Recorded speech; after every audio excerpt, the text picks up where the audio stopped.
ఆదికాండము 40వ అధ్యాయము. అటు పిమ్మట ఐగుప్తు రాజు యొక్క పానదాయకుడును భక్ష్యకారుడును తమ ప్రభువైన ఐగుప్తు రాజు ఎడల తప్పు చేసిరి గనుక ఫరో పానదాయకుల అధిపతియు భక్ష్యకారుల అధిపతియునైన తన ఇద్దరు ఉద్యోగస్తుల మీద కోపపడి వారిని చెరసాలలో నుంచుటకై రాజ సంరక్షక సేనాధిపతికి అప్పగించెను. అది యోసేపు బంధింపబడిన స్థలము. ఆ సేనాధిపతి వారిని యోసేపు వశము చేయగా అతడు వారికి ఉపచారం చేసెను. వారు కొన్ని దినములు కావలిలో నుండిన తరువాత వారిద్దరూ అనగా చెరసాలలో బంధింపబడిన ఐగుప్తు రాజు యొక్క పానదాయకుడును భక్ష్యకారుడును ఒకటే రాత్రి యందు కలలు కనిరి. ఒక్కొక్కడు వేరువేరు భావముల కల కనెను. తెల్లవారినప్పుడు యోసేపు వారి యొద్దకు వచ్చి వారిని చూడగా వారు చింతాక్రాంతులై ఉండిరి. అతడు ఎందుచేత నేడు మీ ముఖములు చిన్నబోయి ఉన్నవని తన యజమాని ఇంట తనతో కావలి అందున్న ఫరో ఉద్యోగస్తులను అడిగెను. అందుకు వారు, మేము కలలు కంటిమి, వాటి భావము చెప్పగల వారెవరనూ లేరని అతనితో ననగా, యోసేపు వారిని చూచి, భావములు చెప్పుట దేవుని అధీనమే గదా, మీరు దయచేసి ఆ కలలు నాకు వివరించి చెప్పుడనెను. అప్పుడు పానదాయకుల అధిపతి యోసేపును చూచి, నా కలలో ఒక ద్రాక్షావల్లి నా ఎదుట ఉండెను. ఆ ద్రాక్షావల్లికి 3 తీగలుండెను. అది చిగురించినట్టు ఉండెను. దాని పువ్వులు వికసించెను. దాని గెలలు పండి ద్రాక్ష ఫలములాయెను. మరియు ఫరో గిన్నె నా చేతిలో ఉండెను. ఆ ద్రాక్ష ఫలములు నేను పట్టుకొని ఫరో గిన్నెలో వాటిని పిండి ఆ గిన్నె ఫరో చేతికిచ్చితునని తన కలను అతనితో వివరించి చెప్పెను. అప్పుడు యోసేపు, దాని భావమిదే, ఆ 3 తీగలు 3 దినములు, ఇంకా 3 దినములలోగా ఫరో నీ తలను పైకెత్తి నీ ఉద్యోగము నీకు మరలా ఇప్పించును. నీవు అతనికి పానదాయకుడివై ఉన్న వాటి మర్యాద చొప్పున ఫరో గిన్నెను అతని చేతికి అప్పగించెదవు.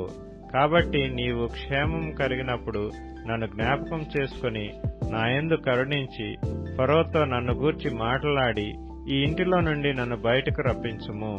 ఏలయనగా నేను హెబ్రీయుల దేశములో నుండి దొంగిలబడితిని, అది నిశ్చయము.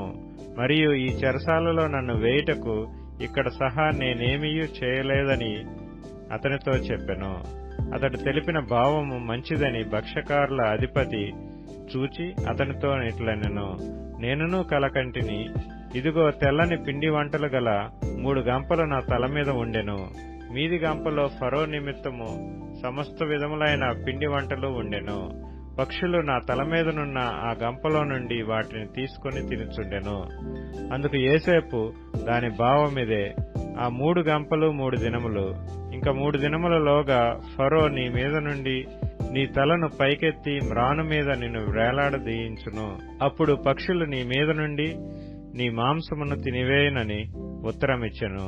3వ దినమందు జరిగినదేమనగా, ఆ దినము ఫరో జన్మదినము గనుక అతడు తన సేవకులకందరికీ విందు చేయించి వారి నడుమ పానదాయకుల అధిపతి తలను భక్ష్యకారుల అధిపతి తలను పైకెత్తి పానదాయకుల అధిపతి ఉద్యోగం మరలా అతనికిచ్చెను.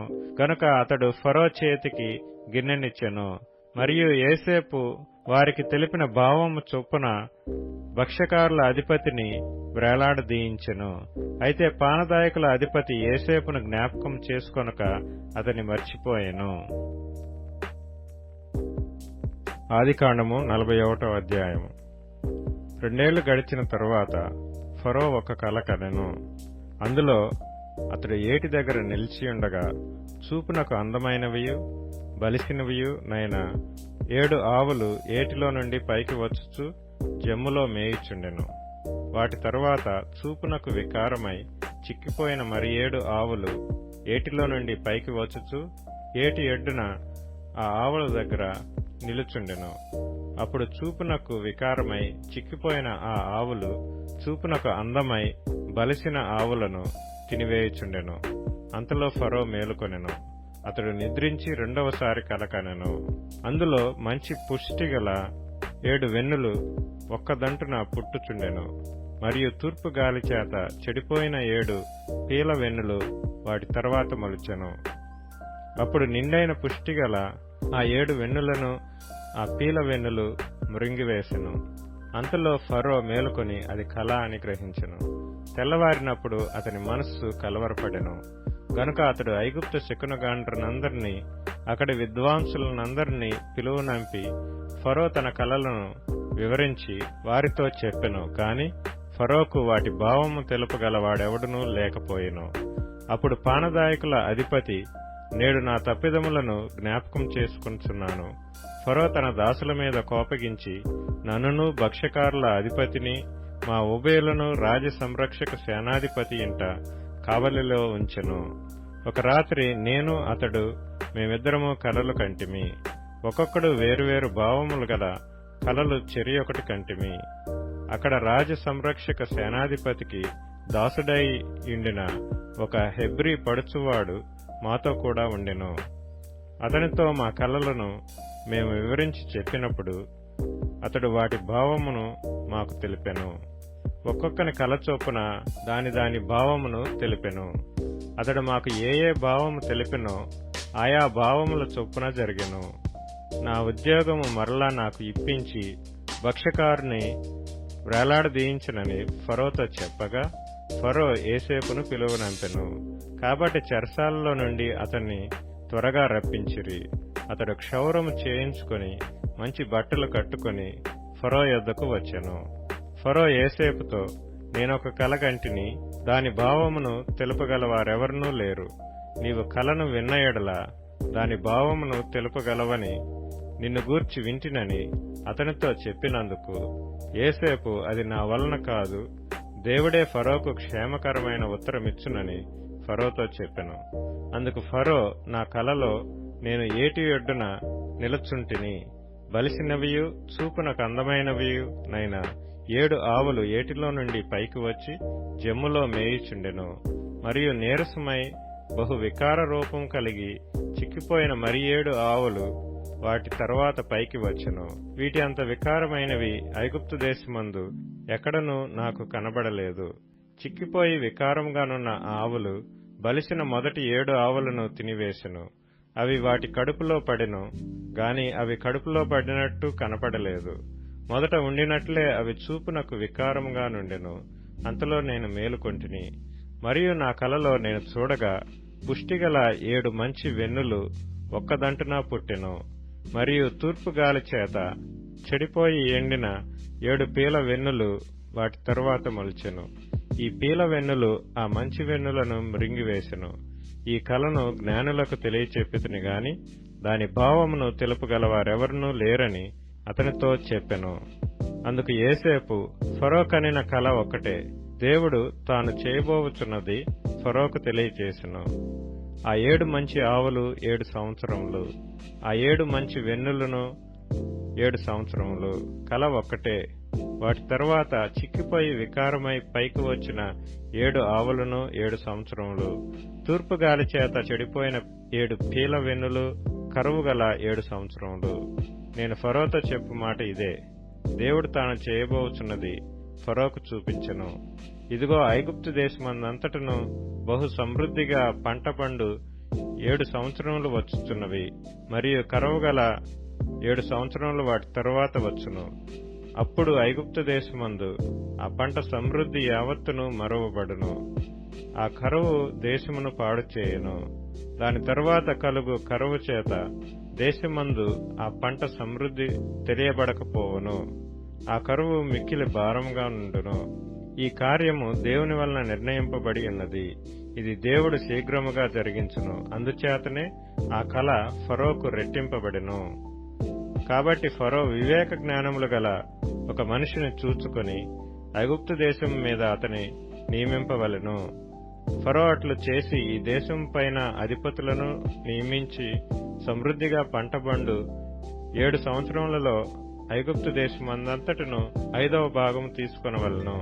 రాబోవు ఈ మంచి సంవత్సరములలో దొరకు ఆహారమంతయు సమకూర్చి ఆ ధాన్యము ఫరో చేతికి అప్పగించి ఆయా పట్టణములలో ఆహారమునకై భద్రం చేయవలెను. కరువు చేత ఈ దేశము నశించిపోకుండా ఆ ఆహారము ఐగుప్తు దేశంలో రాబోవు కరువు సంవత్సరములు 7ంటికి ఈ దేశమందు సంగ్రహముగా నుండునని ఫరోతో చెప్పెను. ఆ మాట ఫరో దృష్టికిని అతని సమస్త సేవకుల దృష్టికిని యుక్తమై ఉండును గనుక అతడు తన సేవకులను చూచి, ఇతని వలె దేవుని ఆత్మగల మనుషుని కనుగొనగలమా అని అనెను. మరియు ఫరో, దేవుడు ఇదంతయు నీకు తెలియపరచును గనుక నీవలే వివేక జ్ఞానములు గలవారెవరనూ లేరు.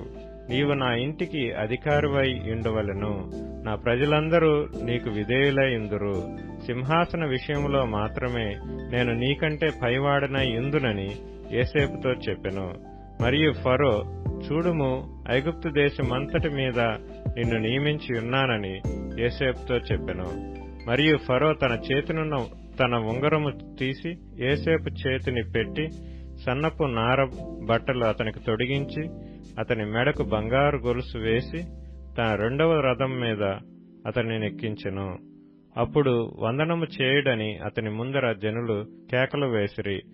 అట్లు ఐగుప్తు దేశమంతటి మీద అతన్ని నియమించెను.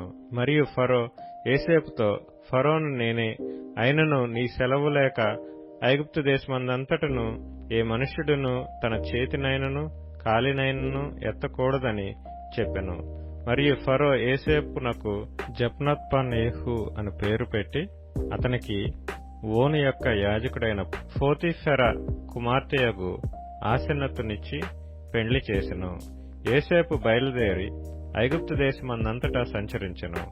యోసేపు ఐగుప్తు రాజైన ఫరో ఎదుట నిలిచినప్పుడు 30 సంవత్సరముల వాడై ఉండెను. అప్పుడు యోసేపు ఫరో ఎదుటి నుండి వెళ్లి ఐగుప్తు దేశమందంతటా సంచారం చేసెను. సమృద్ధిగా పంట పండిన 7 సంవత్సరములలో భూమి బహు విరివిగా పండెను. ఐగుప్తు దేశమందున్న 7 సంవత్సరముల ఆహారమంతయు అతడు సమకూర్చి ఆయా పట్టణములలో దాని నిలువ చేసెను. ఏ పట్టణము చుట్టూ నుండు పొలము యొక్క ధాన్యము ఆ పట్టణమందే నిలువ చేసెను. యోసేపు సముద్రపు ఇసుక వలె అతి విస్తారముగా ధాన్యము పోగు చేసెను. కొలుచుట అసాధ్యమాయన గనుక కొలుచుట మానివేసెను. కరువు సంవత్సరములు రాక మునుపు యోసేపుకిద్దరు కుమారులు పుట్టిరి. ఓని యొక్క యాజకుడైన పోతీఫెర కుమార్తెయగు ఆసెనతు అతనికి వారిని కనెను. అప్పుడు యోసేపు, దేవుడు నా సమస్త బాధను నా తండ్రి ఇంటి వారినందరినీ నేను మరిచిపోవునట్లు చేసినని చెప్పి తన జ్యేష్ఠ కుమారునికి మనష్షే అని పేరు పెట్టెను. తరువాత అతడు, నాకు బాధ కలిగిన దేశమందు దేవుడు నన్ను అభివృద్ధి పొందించినని చెప్పి రెండవ వానికి ఎఫ్రాయిము అని పేరు పెట్టెను. ఐగుప్తు దేశమందు సమృద్ధిగా పంట పండిన సంవత్సరములు గడిచిన తరువాత యోసేపు చెప్పిన ప్రకారము 7 కరువు సంవత్సరములు ఆరంభమాయెను. గాని ఐగుప్తు దేశమంతటను ఆహారముండెను. ఐగుప్తు దేశమంతటను కరువు వచ్చినప్పుడు ఆ దేశస్థులు ఆహారము కోసము ఫరోతో మొరపెట్టుకునిరి. అప్పుడు ఫరో, మీరు యోసేపు నద్దకు వెళ్లి అతడు మీతో చెప్పినట్లు చేయుడని ఐగుప్తీయులందరితో చెప్పెను. కరువు ఆ దేశమందంతటను ఉండెను గనుక యోసేపు కొట్లన్నీయు విప్పించి ఐగుప్తీయులకు ధాన్యం అమ్మకము చేసెను. ఐగుప్తు దేశమందు ఆ కరువు భారముగా ఉండెను. మరియు ఆ కరువు ప్రతి దేశమందు భారమైనందున సమస్త దేశస్థులు యోసేపు నొద్ద ధాన్యము కొనుటకు ఐగుప్తునకు వచ్చిరి. ఆదికాండము 42వ అధ్యాయము. ధాన్యము ఐగుప్తులోనున్నదని యాకోబు తెలుసుకొనినప్పుడు, మీరేల ఒకరి ముఖము ఒకరు చూచుచున్నారని తన కుమారులతో అనెను. మరియు అతడు, చూడిడి, ఐగుప్తులో ధాన్యమున్నదని వింటిని, మనము చావక బ్రతుకున్నట్లు మీరు అక్కడికి వెళ్లి మన కొరకు అక్కడి నుండి ధాన్యము కొనుక్కొని రండని చెప్పగా, యోసేపు 10 మంది అన్నలు ఐగుప్తులో ధాన్యము కొనబోయిరి. అయినను ఇతనికి హాని సంభవించునేమో అని యాకోబు యోసేపు తమ్ముడగు బెన్యామీనును అతని అన్నలతో పంపినవాడు కాడు. కరువు కానాను దేశంలో ఉండెను గనుక ధాన్యము కొనవచ్చిన వారితో కూడా ఇశ్రాయేలు కుమారులను వచ్చిరి. అప్పుడు యోసేపు ఆ దేశమంతటి మీద అధికారి అయి ఉండెను. అతడే ఆ దేశ ప్రజలందరికీ ధాన్యం అమ్మకం చేయవాడు గనుక యోసేపు సహోదరులు వచ్చి ముఖములు నేలను మోపి అతనికి వందనము చేసిరి.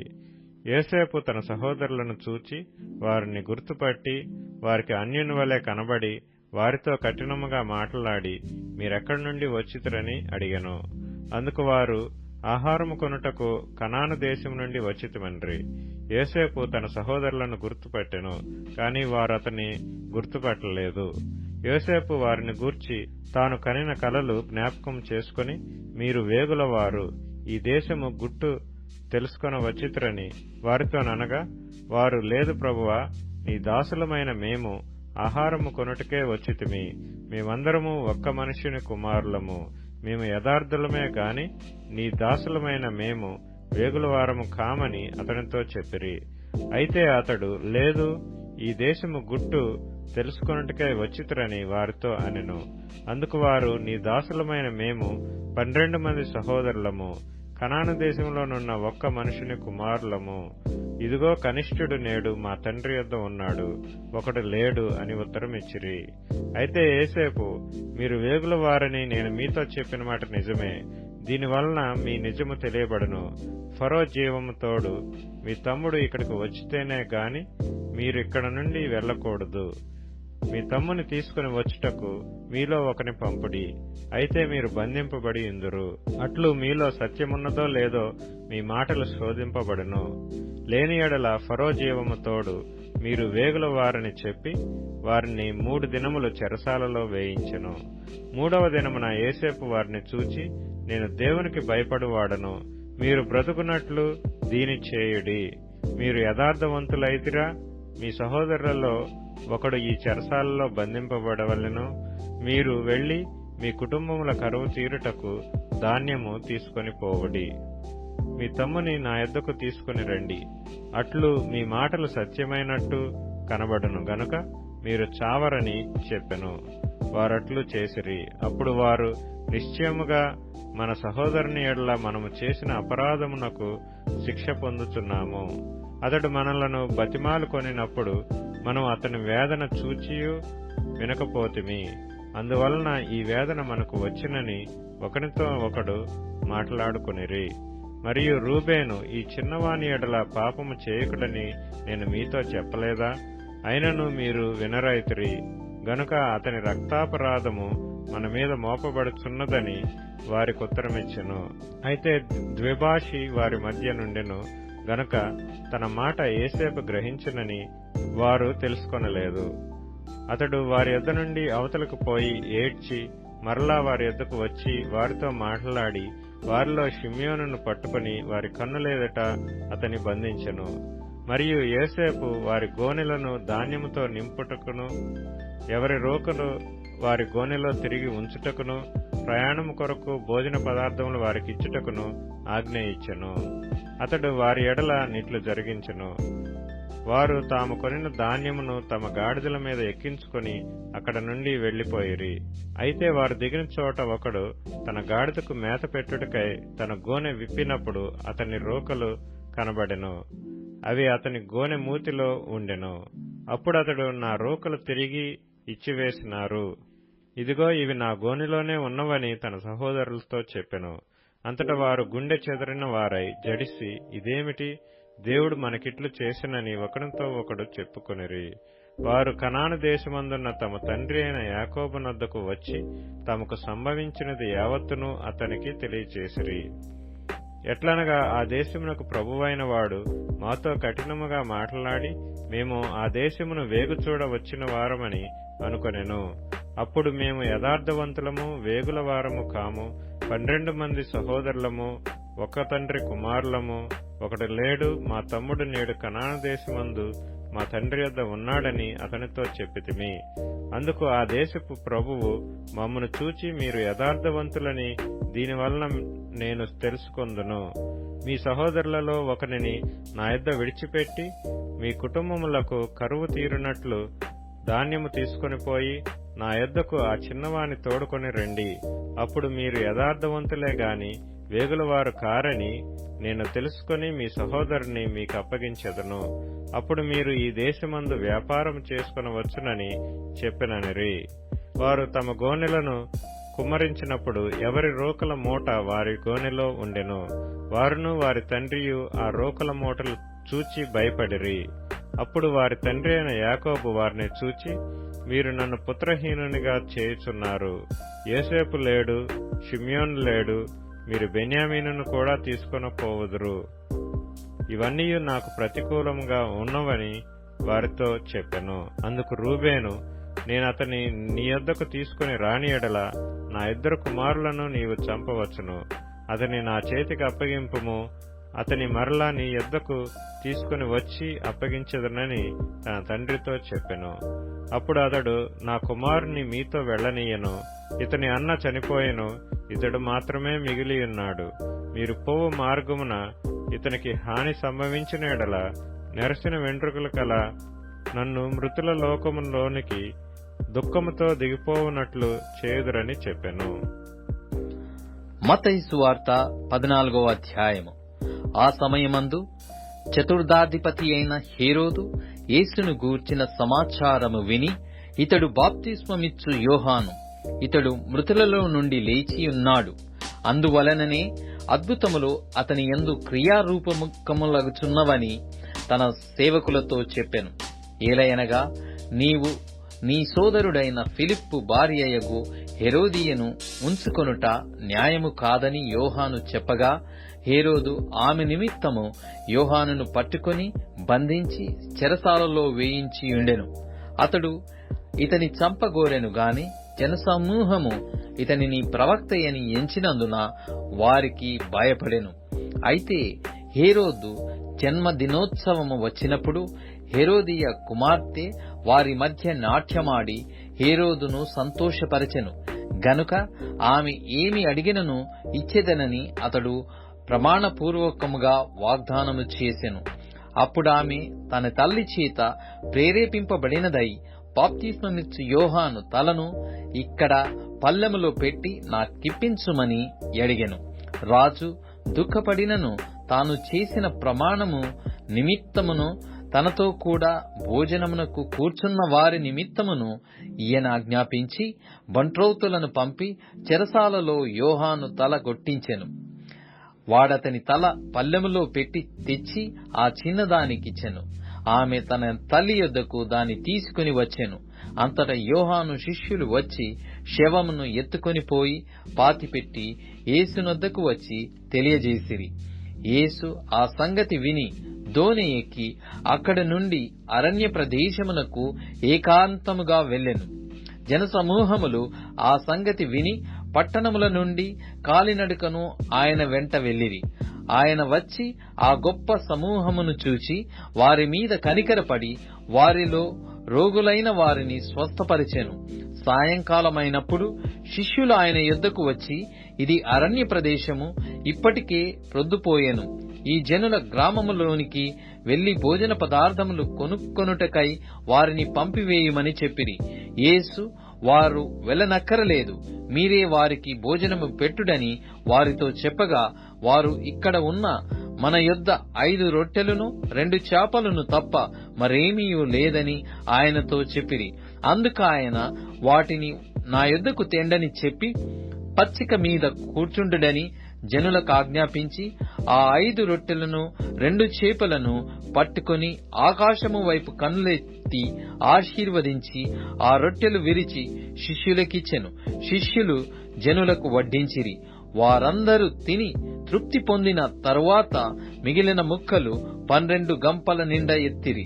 స్త్రీలును పిల్లలును కాక తినిన వారు ఇంచుమించు 5,000 మంది పురుషులు. వెంటనే ఆ జనసమూహములను తాను పంపివేయునంతలో తన శిష్యులు దోణి ఎక్కి తనకంటే ముందుగా అద్దరికి వెళ్ళవలెనని ఆయన వారిని బలవంతము చేసెను. ఆయన ఆ జనసమూహములను పంపివేసి ప్రార్థన చేయుటకు ఏకాంతముగా కొండ ఎక్కిపోయి సాయంకాలమైనప్పుడు ఒంటరిగా ఉండెను.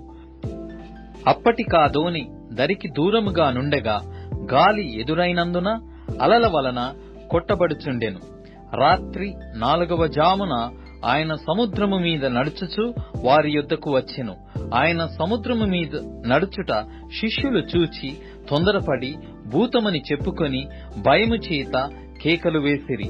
వెంటనే యేసు, ధైర్యము తెచ్చుకొనుడి, నేనే, భయపడకుడని వారితో చెప్పగా, పేతురు, ప్రభువా, నీవే అయితే నీళ్ల మీద నడిచి నీ యొద్దకు వచ్చుటకు నాకు సెలవిమ్మని ఆయనతో అనెను. ఆయన రమ్మనగానే పేతురు దోణి దిగి యేసునొద్దకు వెళ్ళుటకు నీళ్ల మీద నడిచెను గాని గాలిని చూసి భయపడి మునిగిపోసాగి, ప్రభువా, నన్ను రక్షించుమని కేకలు వేసెను. వెంటనే యేసు చెయ్యి చాపి అతని పట్టుకొని, అల్పవిశ్వాసి, ఎందుకు సందేహపడితివని అతనితో చెప్పెను. వారు దోణి ఎక్కినప్పుడు గాలి అణిగెను. అంతటా దోణిలో నున్నవారు వచ్చి, నీవు నిజముగా దేవుని కుమారుడవని చెప్పి ఆయనకు మ్రొక్కిరి. వారద్దరికి వెళ్లి గన్నేసెరతు దేశమునకు వచ్చిరి. అక్కడ జనులు ఆయనను గుర్తుపట్టి చుట్టుపట్లనున్న ఆ ప్రదేశమంతటికి వర్తమానము పంపి రోగులనందరినీ ఆయన యొద్దకు తెప్పించి, వీరిని నీ వస్త్రపు చెంగు మాత్రము తట్టనిమ్మని ఆయనను వేడుకొనిరి. ముట్టిన వారందరూ స్వస్థత నొందిరి.